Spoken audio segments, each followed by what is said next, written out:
નમસ્કાર દર્શક મિત્રો, લોકમંચમાં આપનું સ્વાગત છે। લોકમંચમાં આજે ચર્ચા કરી રહ્યા છે કે જ્યારે સંસદ ચાલતું હોય ત્યારે રાફેલના મુદ્દા પર ચર્ચા હોય, આમને સામને જવાબ આપવામાં આવતા હોય, પણ એવામાં સવર્ણોની નારાજગી જોવા મળી છે ઘણા લાંબા સમયથી, જેનું પરિણામ કદાચ 3 રાજ્યોમાં બીજેપીએ ભોગવ્યું હોય અને તેના આધાર પર માનવામાં આવી રહ્યું છે કે આ સવર્ણોની નારાજગી પોસાય એવી નથી ને એના માટે જોવા મળી રહ્યું છે કે બિન અનામત વર્ગના લોકોને અનામત આપવામાં આવે છે। રાજ્ય સરકારોમાં લોલીપોપ ગણાતી હોય છે, ગુજરાત હોય કે મહારાષ્ટ્રની જેમ લોકોને જાણે કે મૂર્ખ બનાવવાની પદ્ધતિ જોવા મળતી હોય તે રીતે આ પ્રયોગ જોવા મળ્યો છે આપણને। પણ તેમ છતાં કેન્દ્ર સરકાર તરફથી કે મોદીજીના નેતૃત્વમાં કેબિનેટમાં આ નિર્ણય લેવામાં આવ્યો છે કે હવે 10% અનામત આપવામાં આવશે આર્થિક ધોરણે।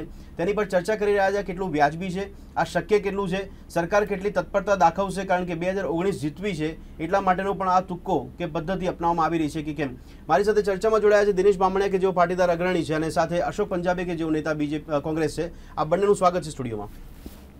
દિનેશભાઈ, સૌથી પહેલી પ્રતિક્રિયા આપની આને બધા લોકો સ્વીકારી રહ્યા છે, આવકારી રહ્યા છે, આપણે આવકારવાની વાત કરવા સિવાય પણ આ કેટલું શક્ય લાગે છે આપને? અને બીજી બાબત, અને ઘણા બધા લોકો હજી પણ લોલીપોપ માની રહ્યા છે, શું કહેશો? જો સંસદમાં સંવિધાન સુધારવાની જે વાત કરીને આજે બિલ જે રજૂ કરવામાં આવ્યું છે, કેબિનેટમાં જે ઠરાવ કરવામાં આવ્યો છે, તે આવકારદાયક નહીં, સ્વાગતને પાત્ર છે। જી, કારણ કે આ નિર્ણય છે ને ઐતિહાસિક નિર્ણય છે, પરંતુ ભારતીય જનતા પાર્ટીની સરકારના જે ભૂતકાળના અનુભવો છે તેને લઈને લોકોમાં જે સંદેહ અને આંદોલનકારીઓમાં જે સંદેહ છે તે વાતને લઈને અમે વારંવાર એક જ વાત કરી રહ્યા છીએ કે સરકારે જે ભૂતકાળમાં મહારાષ્ટ્ર, રાજસ્થાન અને ગુજરાતમાં EBCની જે જાહેરાત કરી અને જે ભૂલો કરી હતી તે રિપીટ ભૂલો ના કરે અને આનું ઇમ્પ્લિમેન્ટ ટાઈમે થાય। બીજી વાત આપણે એક ધ્યાન દોરું કે 1991માં નરસિંહરાવ સરકારે પણ આર્થિક અનામતની વાત કરેલી, ત્યારે સુપ્રીમ કોર્ટે આ બિલ કાઢી નાખેલું અને સ્પષ્ટ કીધેલું કે ભાઈ આર્થિક રીતે ગરીબોને અનામત આપવાની વાતનું આધાર સરકારો પાસે કાંઈ હોતા નથી।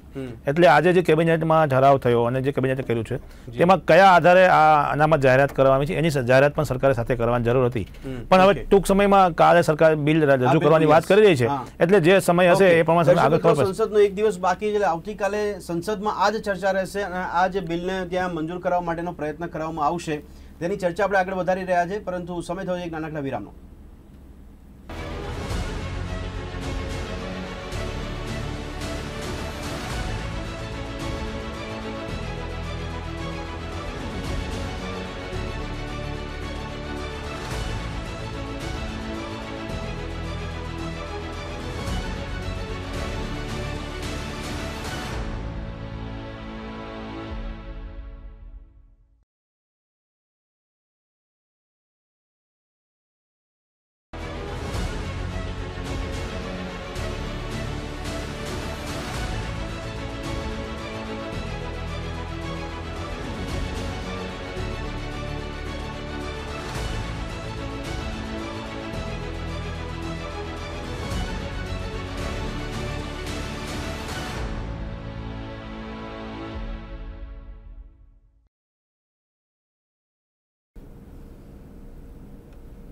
વિરામ બાદ આપનું ફરી એકવાર સ્વાગત છે। ચર્ચા આપણે આગળ વધારીએ છીએ। ચર્ચામાં યજ્ઞેશ દવે કે જેઓ બ્રહ્મ સમાજના અગ્રણી છે તેઓ પણ જોડાયા છે। યજ્ઞેશભાઈ, આપનું સ્વાગત છે સ્ટુડિયોમાં।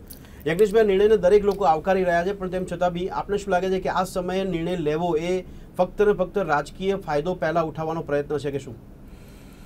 કોઈ પણ રાજકીય પક્ષ હોય પહેલા પોતાનું વિચારે પછી પ્રજાનું વિચારે। બિલકુલ, કારણ કે એ સમય જતો રહ્યો કે રાજકીય નેતાઓ અને રાજકીય પક્ષો પ્રજાનું વિચારતા હતા। અત્યારે પક્ષને પહેલા ફાયદો કેટલો થાય છે એ પહેલા વિચારવામાં આવે છે। બીજી વસ્તુ એ છે કે બ્રહ્મ સમાજ તરીકે હું આ નિર્ણયને આવકારું છું, કારણ કે બ્રહ્મ સમાજની જે માગણી હતી કે આર્થિક રીતે નબળા બ્રાહ્મણોને SC, ST ને OBC એની સમકક્ષ ફાયદો મળવો જોઈએ, અને અમારી માગણી તો 6 લાખની હતી, એની જગ્યાએ 8 લાખની મર્યાદા આપી છે, એટલે ઘણું સારું આપ્યું છે। ગુજરાતમાં તો બ્રહ્મ સમાજ દૂર રહ્યું છે અનામત માટે। ગુજરાતમાં અનામતની માગણી કરી હતી બ્રહ્મ સમાજે, ગુજરાતની અંદર બ્રહ્મ સમાજે માગણી જે કરી હતી હું એ જ વાત ઉપર આવું છું કે ગુજરાતની અંદર જે બ્રહ્મ સમાજે માગણી કરી હતી એ બ્રહ્મ સમાજના આર્થિક રીતે નબળા બ્રાહ્મણોને SC, ST, OBC સમકક્ષ ફાયદા મળવા જોઈએ, ઓબીસીમાં નહીં। પાટીદારો કહેતા હતા, હા, પાટીદારોને શું હતું કે પાટીદારોને આજે પણ મેં હાર્દિકભાઈની પ્રેસ કોન્ફરન્સ સાંભળી તો પાટીદાર જ્ઞાતિને ઓબીસી ની અંદર સમાવેશ કરવો, બરોબર છે, એટલે એ વસ્તુ હતી।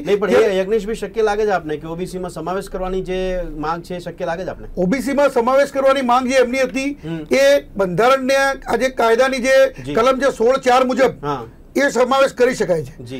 કારણ કે 16(4) મુજબ એવું છે કે કોઈ સમૂહ અથવા તો કોઈ જ્ઞાતિ જેની અંદર 50% કરતા વધારે આર્થિક રીતે નબળા હોય એવી જ્ઞાતિને ઓબીસી એટલે માંડલ પંચના જે ફાયદા છે એ મળી શકે. સમાવેશો કરવામાં આવે છે તો આ 10% વધારવાનો મતલબ જ નથી આવતો. પણ સરકારે એટલા માટે, હું એ જ વાત ઉપર આવું છું, સરકારે એટલા માટે નથી કર્યું કે એક જે નિયમ આવ્યો કે 49% થી વધારે ન કરી શકાય, એના માટે આ, કારણ કે જો પાટીદારોનો ત્યાં સમાવેશ કરવામાં આવે તો પાટીદારોની જેટલી જનસંખ્યા છે એના 50% ત્યાં ઓબીસી માં વધારવા પડે. એટલે 27% થી જો ઉપર જવું પડે તો 27 અને 22 જે 49 છે એની જગ્યાએ ઉપર જાય તો એ કાયદા મુજબ જઈ શકતું નહોતું. અને અત્યારે જે આર્થિક મોડેલ આપવામાં આવ્યું છે એમાં આર્થિક મોડેલની અંદર એવી રીતે આપવામાં આવ્યું છે કે જે જેટલી બી બિન અનામત જ્ઞાતિઓ છે, પેલા કઈક 58 હતી, પછી 63 કરી, અત્યારે 74 કરી. બિન અનામત એટલે સવર્ણ આપણે ગણીએ. સવર્ણ ના ગણી શકાય.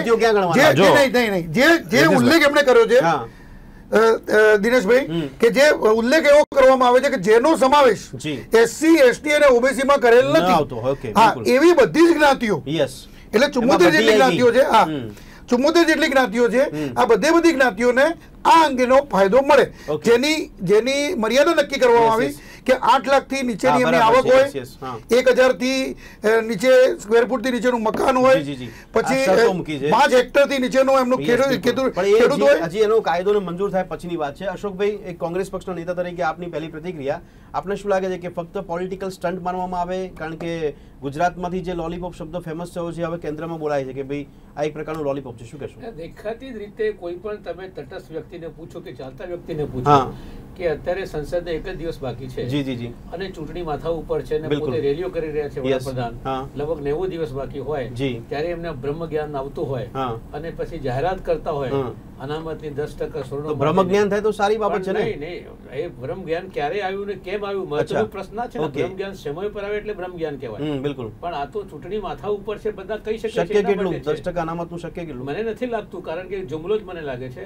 કારણ કે આમાં તો તમારે શેડ્યુલ 15 અને 16 ને બંધારણમાં સંશોધન એમેન્ડમેન્ટ લાવ્યા પછી લાવવા માટે પણ તમારે 2/3 મેજોરિટી બંને લોકસભામાં અને વિધાનસભા રાજ્યસભામાં જોઈએ.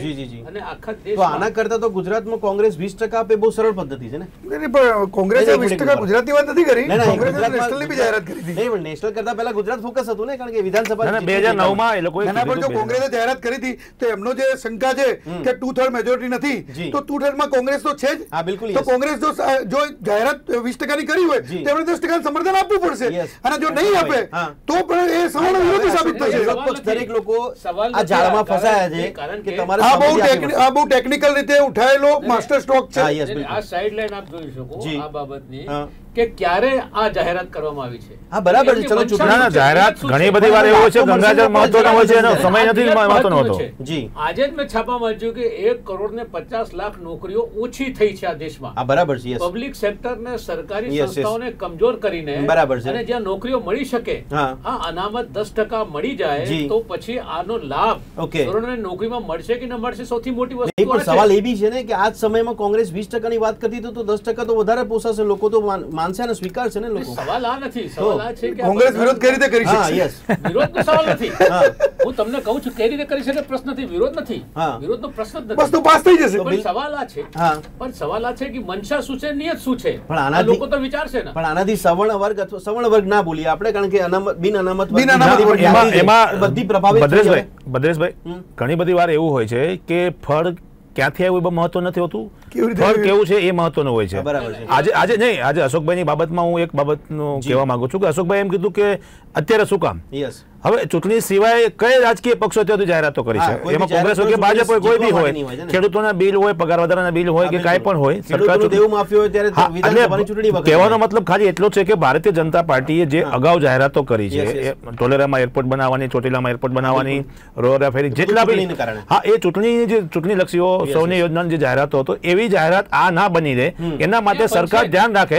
બનશે તો કાલે ખબર પડશે ને. આપની ગેરસમજ બી હોઈ શકે ને, બનશે એવું વાત થઈ. 15 લાખ એમણે તો સ્વીકાર્યું, ચૂંટણી માટેનો જુમલો હતો, એ તો એમણે સ્વીકાર્યું. આપ બી કહેજો ને કે મીડિયા સમક્ષ છે. પણ દિનેશભાઈ, પાટીદાર દરેક લોકો સ્વીકારે છે, પણ પાટીદારની માંગ છે આ ઓબીસી માટેની, એ રહેશે હજી કે પછી હવે આમાં? અમે પહેલા કીધું છે કે પાટીદાર સમાજ ઓબીસીમાં અનામત માંગી રહ્યો છે, એનો આ પર્યાય એટલે કે ટૂંકમાં એનો ઉકેલ નથી આ. અમે ત્યારે પણ સરકારને કીધેલું કે ભાઈ પાટીદાર સમાજ સમગ્ર સમાજ અનામત નથી માંગી રહ્યો.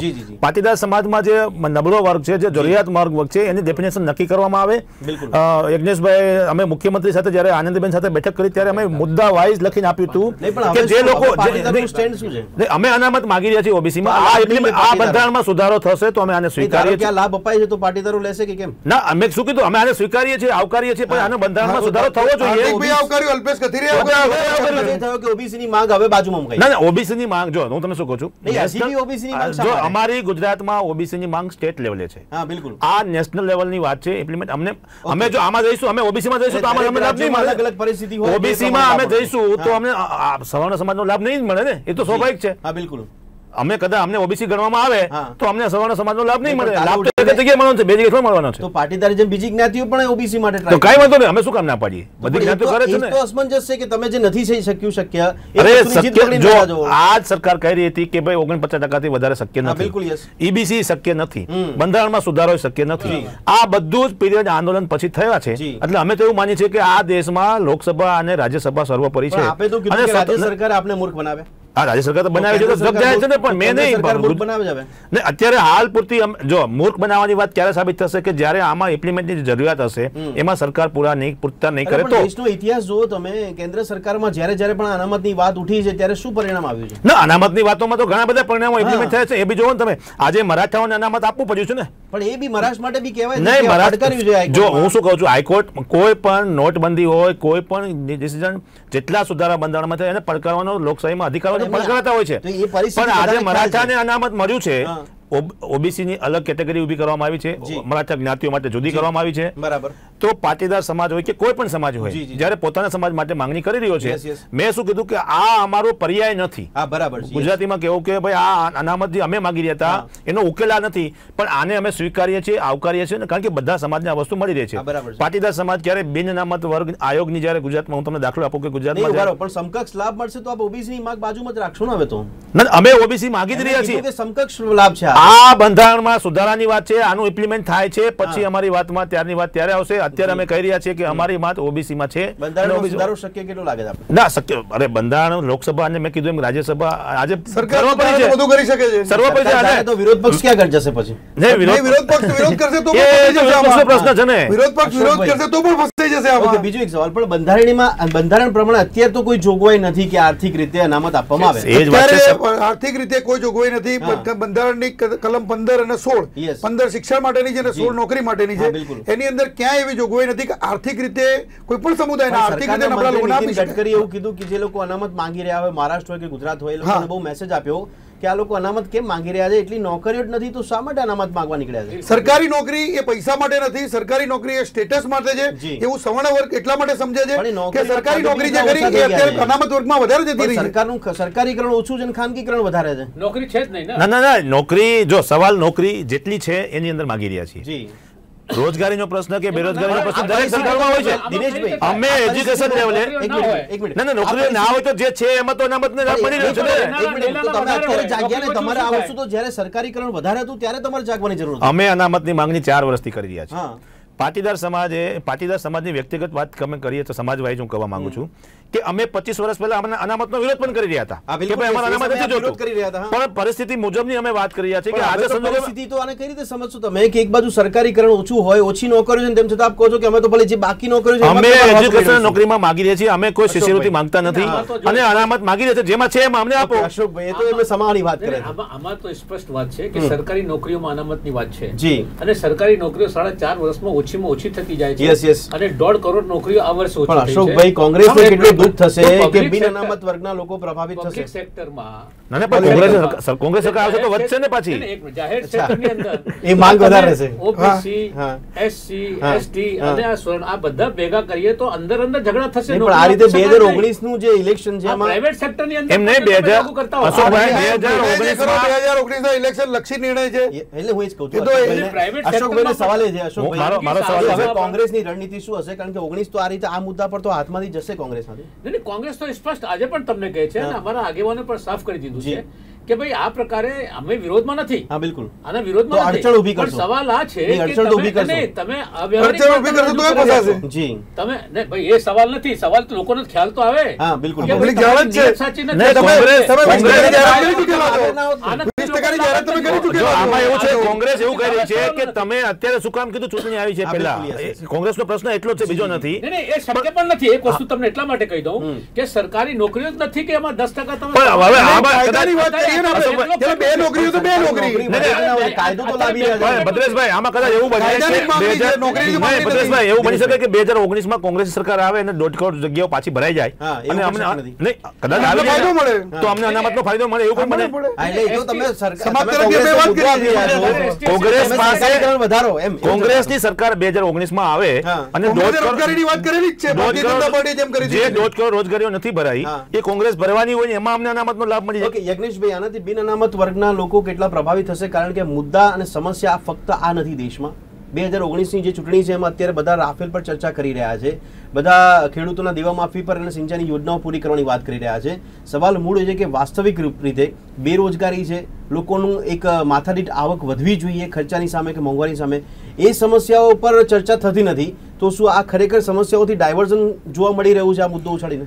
જેટલી ઘણી બધી સમસ્યાઓ એવી હતી જી કે એક તો ખેડૂત દેવા નાબૂદીની સમસ્યા હતી અને એ ભારતીય જનતા પાર્ટી માટે બહુ મોટું હેડેક હતું. કારણ કે એ મુદ્દો એવો હતો કે જેના કારણે 3 રાજ્યોની અંદર ભારતીય જનતા પાર્ટીની હાર થઈ. બરાબર છે. અને એ કોંગ્રેસે મુદ્દો બનાવ્યો. ભારતીય જનતા પાર્ટીને એવું હતું કે આ મુદ્દો જે ખરો એ કોંગ્રેસ કદાચ એનો લોકસભાનો મુદ્દો બનાવશે. નહીં, પણ અત્યારે બિન અનામત વર્ગની એટલી બધી ડિમાન્ડ નથી ને. એ જ વાત કરીએ છે. બિન અનામત વર્ગ જે ખરો બરોબર છે એના માટે અત્યારે ભારતીય જનતા પાર્ટીની લાગણી એટલા માટે થઈ જી કે આ ખેડૂતોનો મુદ્દો ઉઠાઈ શકાય એવો નહોતો કારણ કે કોંગ્રેસે લઈ લીધેલો હતો. બીજું હતું કે રામ મંદિરનો મુદ્દો એવો હતો કે રામ મંદિરના મુદ્દે હવે ભારતીય જનતા પાર્ટી ચાલી શકે એવી નથી કારણ કે લોકોને ભરોસો નહોતો. અને જે 2014 ની વાત હતી વિકાસ અને ભ્રષ્ટાચાર, એ પણ મુદ્દો નહોતો. એ પણ મુદ્દો નહોતો. તો આ એક જ મુદ્દો હતો જેના લીધે સવર્ણને હાથમાં લઈ શકે અને રોજગારીના મુદ્દે કે કોઈ પણ ના મુદ્દે સૌથી ઓછામાં ઓછી અહીંયા અનામતનો મુદ્દો તો ગુજરાતમાં પાટીદારો, રાજસ્થાનમાં ગુર્જર લોકોએ વધારે ઉપાડ્યો, મરાઠાઓએ ઉપાડ્યો. પણ આખા દેશમાં બિન અનામત વર્ગના લોકો ક્યાં ધરણા કરવા ખેડૂતોની જેમ દિલ્હી પહોંચી ગયા હતા કે અમને અનામત આપો ને આ નિર્ણય લેવો? આ 3-4 રાજ્યો જ એવા છે કે જ્યાં બિન અનામત વર્ગની સંખ્યા વધારે છે. બાકી તમે કર્ણાટક કે કેરાલા કે બાજુ જાઓ તો ત્યાં 70% વસ્તી જે ખરી એ SC ST ને OBC ની છે. અને ત્યાં જે આ સંખ્યા જે ખરી ને એ ત્યાં 70% 69% એવી રીતે છે. એમાં ભદ્રેશભાઈ એવું છે ઘણા બધા નિર્ણયો એવા છે, દાખલા તરીકે નોટબંધી. ત્યાં લોકો કહે કે નોટ બદલાઈ દો, આનાથી ચાલે એવી. મેટ્રો ટ્રેન, બુલેટ ટ્રેન, આ બધા નિર્ણયો ક્યાં એ તો સરકાર પોતાની વિચારધારા અને પોતાના વિઝનથી લેતી હોય છે. પણ હું સવાલ એ છે કે સવર્ણ વર્ગ અથવા બિન અનામત વર્ગના દરેક લોકોની આ ડિમાન્ડ તો હતી નહીં કે અમને અનામત આપી દો. ના, ડિમાન્ડ નથી, પણ એક વસ્તુ સરકારના જે પરિસ્થિતિ અમે કહીએ છીએ જે અનામતની માંગણી ઊભી થઈ છે એનું સોલ્યુશન કરવા માંગી રહ્યા છે. એવું કહું છું કે કદાચ આ જે મુદ્દો છે ને આ શરૂઆત જે થઈ છે આર્થિક રીતે એ કદાચ જ્ઞાતિ બેઝ અનામત હટાવવાની શરૂઆત છે. અનામત કેમ આપવી જોઈએ યજ્ઞેશભાઈ? નહીં, અનામત તો ન જ આપવી જોઈએ, પણ જ્ઞાતિ બેઝ જે અનામત છે હું એટલા માટે કહું છું અનામત ના આપવી જોઈએ કે આજે SC ST ને OBC ના નેતાઓ વિરોધની વાત નથી, આર્થિક રીતે અમે આવકારીએ છીએ. શા માટે? પણ આર્થિક રીતે નબળા લોકો છે, આર્થિક રીતે હોવી જોઈએ એટલા માટે આપ સરકારને દબાણ કરી રહ્યા છો કે તમે બંધારણમાં છેડછાડ કરો, સુધારો કરો. એનું કારણ છે કે જે બંધારણમાં કેમ છેડછાડ કરવાની જરૂરિયાત છે પણ હું આપને કહું કે જે આજે SC ST ને OBC ના નેતાઓ એવું કહે છે કે હજી અમને અછૂત રાખવા કરવામાં આવે છે. બિલકુલ યસ, બરોબર. તો જો નહીં જો આજે 70 વર્ષે પણ અનામત આપવા છતાં એમનો જો મુદ્દો એમના એમ ઉભો હોય જે ભારતના આઝાદી વખતે હતો, તો અનામતનો મુદ્દો કાઢી નાખી અને જો આર્થિક બેઝ ઉપર કરી અને જે નબળા લોકો છે એને લાભ આપવો જોઈએ. બાકી જ્ઞાતિ બેઝ જે છે એ વૈમનસ્ય ઓછું થાય. જો અનામત નીકળશે તો જ્ઞાતિ બેઝ વૈમનસ્ય ઓછું થશે. જ્ઞાતિ આધારિત ના આવવું જોઈએ, પણ દિનેશભાઈનો મતલબ ગરીબીના આધારે અનામત હોવી જોઈએ. ગરીબીના આધારે ફાયદા હોવા જોઈએ. અનામતનો જે મૂળભૂત જો અનામતનો મૂળભૂત આધાર જ આ છે.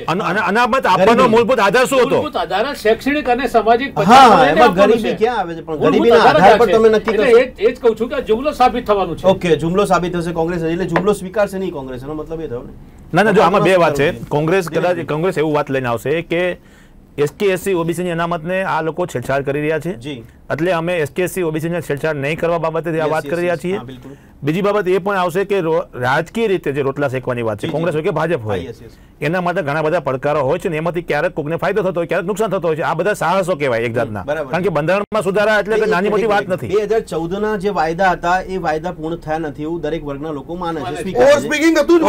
તો હવે આપણે લાગે છે કે 19 ની ચૂંટણી પહેલા આ વસ્તુનો લાભ મળવાનો શરૂ થઈ જશે એટલી શક્યતા લાગે છે? ના, કેબિનેટે ઠરાવ કર્યો છે. ભલે ઠરાવ, આમાં એક વસ્તુ જો આમાં આ વાતમાં હું એક બેનિફિટ, એના માટે ખાસ સત્ર બોલાવવાની વાત કરે છે. હું એક બેનિફિટ તારીખથી 17 જાન્યુઆરી થી 2 ફેબ્રુઆરી સુધીનું અલગ સત્ર બોલાવવા આજ મુદ્દો ચાલ્યા કરશે, આ પ્રક્રિયા ચાલે. નહીં, હું આ મુદ્દાને હું પ્રજાને બીજા બધા મુદ્દેથી ડાયવર્ટ કરવા માટે, પ્રજાને બીજા બધા મુદ્દેથી ડાયવર્ટ કરી અને આ મુદ્દે લઈ જવા માટે, આ વાત વિરોધ પક્ષોને પણ આ મુદ્દે લઈ જવા માટે આ સમજ પડી રહી છે હવે ધીમે ધીમે. આ વાત હું એટલા માટે કહી રહ્યો છું કે સરકાર આમાં આ સરકારને નહીં કરે તો આના માટે બુમરેંગ સાબિત થશે. મારો સવાલ એ છે કે 19 ની ચૂંટણી પહેલા સરકાર જો આનો લાભ નહીં અપાવી શકે તો ભારતીય જનતા પાર્ટીની સરકાર માટે આ બુમરેંગ સાબિત થશે. એવું સરકાર કહેશે કે અમે અડધી પ્રક્રિયા કરી દીધી છે, હવે ચૂંટણી પૂરી થવા દો, અમે હવે કોઈ 2014 કોઈ સ્વીકારી શક્યતા નથી. આનો અમલ સરકારના મંત્રી આવીને કહેશે અથવા સરકાર જાહેરાત કરશે કે આનો અમલ 2019 ના સપ્ટેમ્બરમાં કે ડિસેમ્બરમાં થશે, શું કરશો? ના, એ જો જાહેરાત કરશે એનું નોટિફિકેશન સહિત હવે કોઈ કાયદાના અમલ માણસો તો છે નહીં. બધી વસ્તુ જોશે કે એનું બિલ ક્યાં પાસ છે. 15 લાખની છે. હા, શું થઈ છે બધું? એટલે જીતાડ્યા સર્વોપરી લોકો હોય છે. એટલે એનો મતલબ તમે કમિટેડ થઈ ગયા સરકારને કે સારું ચલો ચૂંટણીમાં અમે સમર્થન કરી દઈએ છીએ, અમે રાહ જોઈશું. કોઈના સમર્થનથી સરકારો આવતી નથી. હવે પ્રજા બોલી છે પણ વોટ નથી. હા, ઓકે, આ લાગે છે ખરી આપણે. શું કહેશો આપ? મેં સ્પષ્ટ કહી દીધું છે કે આ જુમલો સાબિત થવાનું છે, કારણ કે ચૂંટણી સંસદ કાલે પૂરી થવાની છે. હવે એ સરકાર છે, ના, જુમલામાં તમે સપોર્ટ કરશો કે નહીં કરો? વસ્તુ સ્પષ્ટ છે. જુમલામાં સપોર્ટ કરશે. આપણે સપોર્ટ કરશું તો ભ્રષ્ટાચારમાં પોતે પ્રાઇમ મિનિસ્ટર ધારો કે સામેલ છે. કાલે આ સત્ર છે, બીજા 2 દિવસ લંબાવશે તો સપોર્ટ થશે ને આપણો? ચર્ચા કરવા માટે તૈયાર છે, કોંગ્રેસ ના પાડી જ નથી. તો વિશેષ સત્ર બોલાવશે. સવાલ આ છે કે તમારી 17 તારીખે બોલાવ્યું છે, 17 તારીખથી 2 ફેબ્રુઆરી સુધી. તમારી નિયત શું છે? નિયત છે કે જે વર્તમાન સમસ્યાઓ છે એનાથી લોકોનું ધ્યાન દૂર કરવા માટે ખાસ રાફેલમાં પ્રાઇમ મિનિસ્ટર પોતે ફસાયા છે. હા, બિલકુલ. રાફેલની અંદર કામ નથી આપતા. એટલે પણ તમે સવાલ પૂછવાનું બંધ કરી દેશો? બિલકુલ નહીં, એ તો લડત ચાલુ જ રહેવાની છે. આનામાં તો ભલે મુદ્દો પૂછાતો હોય, ચર્ચાતો હોય, એટલે એનાથી લોકોને ધ્યાન દૂર કરવા માટે, પણ અમારી આ લડત રાફેલ માટે ચાલુ જ છે. દિનેશભાઈ, અશોકભાઈ કે જે પ્રમાણે લાગે છે કે આ ચર્ચા હજી ચૂંટણી સુધી ચાલ્યા જ કરશે. આમાં વાત એવી છે કે કોંગ્રેસે કીધું કે કોંગ્રેસે આર્થિક અનામતની વાત 2009 માં કરી, સરકાર આવી એની 5 વર્ષ એમાં ન કરી શક્યા. હવે આજે એની પાસે કોઈ રાજકીય મુદ્દો રહ્યો નથી વિરોધ કરવા માટેનો કંઈ પણ.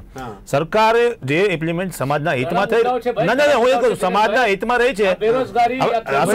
અશોકભાઈ એમ કહી રહ્યા છે કે અમે આ જુમલો સાબિત થશે તો કાલે સપોર્ટ કરશે, જુમલામાં નહીં કરે. દિનેશભાઈ 10% જે અનામત હતી એ અત્યારે 49% સુધી ખેંચી લાવ્યું તો કોંગ્રેસ જ ખેંચી લાવ્યું, બરોબર છે.